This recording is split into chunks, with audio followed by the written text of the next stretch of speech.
नमस्कार, मैं भूपेंद्र पटवा। एकता न्यूज़ में आपका स्वागत है।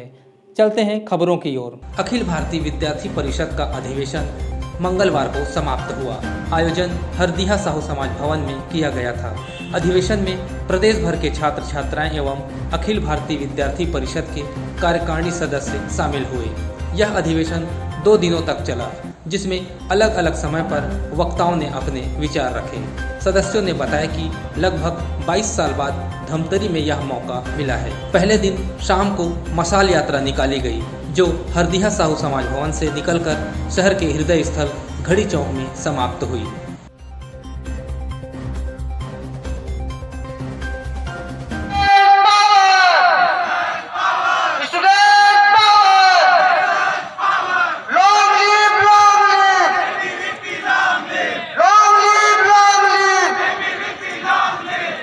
अखिल भारतीय विद्यार्थी परिषद प्रत्येक वर्ष अपना अधिवेशन विभिन्न स्थानों पर करती है।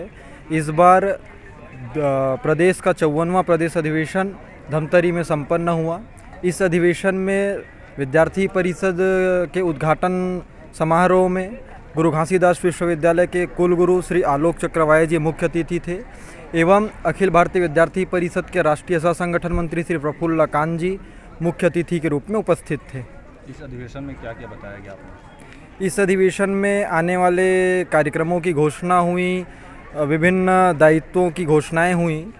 इसमें आने वाले कार्यक्रमों के बारे में मैं आप सभी को अवगत कराता हूं। तो विद्यार्थी परिषद आने वाले समय में प्रत्येक गांव में तिरंगा यात्रा निकालकर आज़ादी के स्वाधीनता के 75 वर्ष के समापन समारोह करेगी।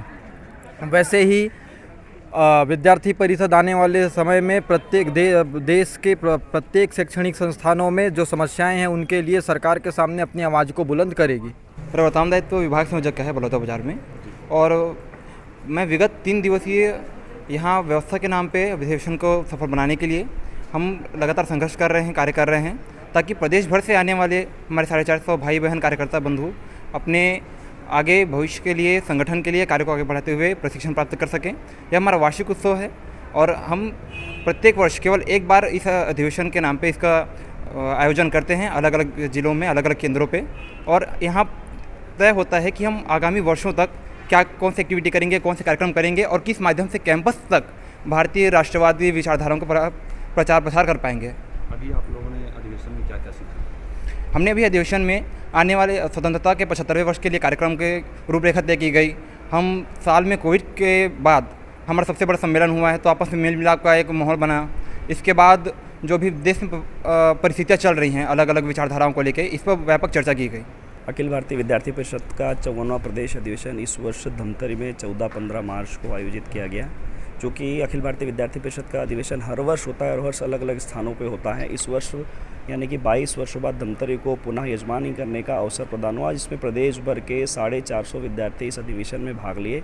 अखिल भारतीय विद्यार्थी परिषद के इस अधिवेशन में विभिन्न सत्रों के माध्यम से प्रदेश भर से आए हुए कार्यकर्ताओं को संगठन, छात्र हित, राष्ट्र हित से संबंधित सभी विषयों की जानकारी दी गई।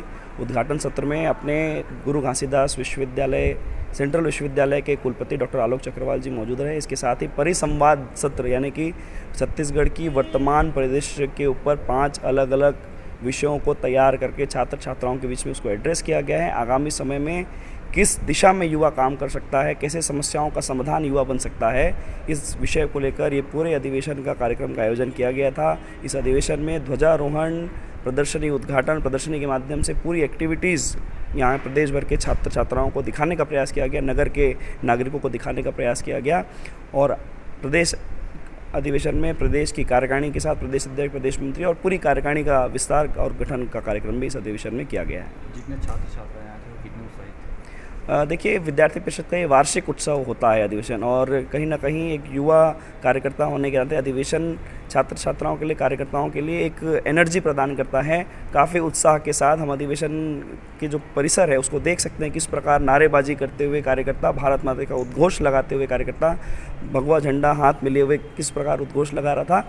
और हमने मशाल यात्रा के माध्यम से भी आप देखा कि शहर में किस प्रकार पूरे जो होश और जोश के साथ कार्यकर्ता निकला था और मशाल अपने हाथ में लिए भारत माता की जय करते हुए बहुत उत्साह के साथ इस अधिवेशन को उसकी समाप्ति की ओर लेके गए। कितने की संख्या में थे? 450 की संख्या में, जिसमें छात्र छात्राएं छात्राएं प्राध्यापक शामिल थे। एकता न्यूज़ में आज बस इतना ही। अगले बुलेटिन में फिर मिलेंगे, तब तक के लिए नमस्कार।